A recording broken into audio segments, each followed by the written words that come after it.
Chapter 2. When Jesus was born in Bethlehem of Judea, in the days of King Herod, behold, Magi from the east arrived in Jerusalem, saying, "Where is the newborn King of the Jews? We saw his star at its rising, and have come to do him homage." When King Herod heard this, he was greatly troubled, and all Jerusalem with him. Assembling all the chief priests and the scribes of the people, he inquired of them where the Messiah was to be born. They said to him, "In Bethlehem of Judea, for thus it has been written through the prophet. And you, Bethlehem, land of Judah, are by no means least among the rulers of Judah, since from you shall come a ruler, who is to shepherd my people Israel." Then Herod called the Magi secretly, and ascertained from them the time of the star's appearance. He sent them to Bethlehem and said, "Go and search diligently for the child. When you have found him, bring me word, that I too may go and do him homage." After their audience with the king, they set out. And behold, the star that they had seen at its rising preceded them, until it came and stopped over the place where the child was. They were overjoyed at seeing the star. And on entering the house, they saw the child with Mary his mother.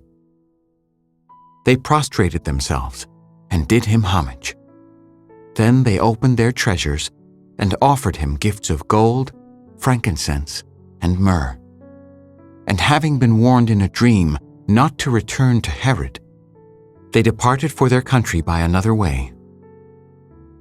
When they had departed, behold, the angel of the Lord appeared to Joseph in a dream and said, "Rise, take the child and his mother, flee to Egypt, and stay there until I tell you.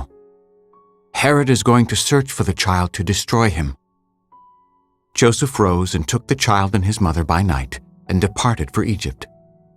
He stayed there until the death of Herod, that what the Lord had said through the prophet might be fulfilled. "Out of Egypt I called my son."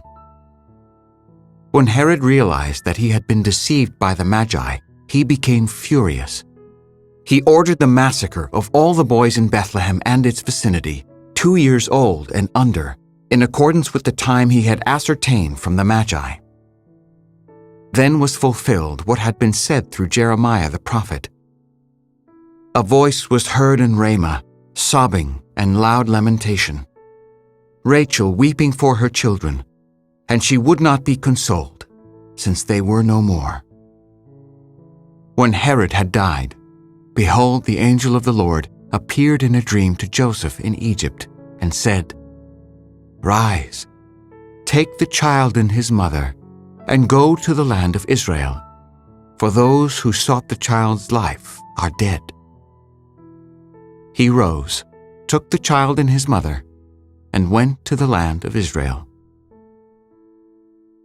But when he heard that Archelaus was ruling over Judea in place of his father Herod, he was afraid to go back there. And because he had been warned in a dream, he departed for the region of Galilee. He went and dwelt in a town called Nazareth, so that what had been spoken through the prophets might be fulfilled. He shall be called a Nazarene.